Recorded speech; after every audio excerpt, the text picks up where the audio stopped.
Aheri times, खेड्यातील बातमी शहरापर्यंत। अहेरी तालुक्यातील बोरी नदीच्या शिवणीपाट येथील जिल्हा परिषद प्राथमिक शाळेत 26 जून रोजी राजर्षी शाहू महाराज जयंती सामाजिक न्याय दिन म्हणून मोठ्या उत्साहात साजरी करण्यात आले।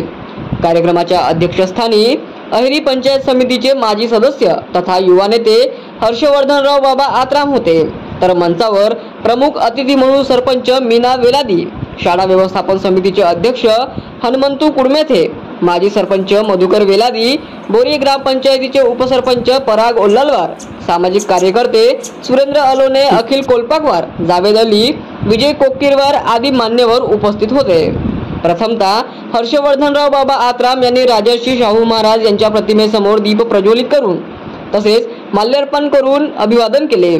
या प्रसंगी सुरेंद्र अलोने, अखिल कोलपाकवार यांनी राजर्षी शाहू महाराज यांच्या ऐतिहासिक जीवन कार्यावर प्रकाश टाकले। प्रास्ताविक मुख्याध्यापक रवी यमसलवार यांनी तर सूत्रसंचालन सुरेखा मेश्राम यांनी केले। तदनंतर शाळेच्या आवारात विविध प्रजातींच्या वृक्षांचे अहेरी पंचायत समितीचे माजी सदस्य हर्षवर्धनराव बाबा आत्राम यांच्या शुभ हस्ते वृक्षारोपण करण्यात आले। यावेळी विद्यार्थी, विद्यार्थिनी, गावकरी मोठ्या संख्येने उपस्थित होते।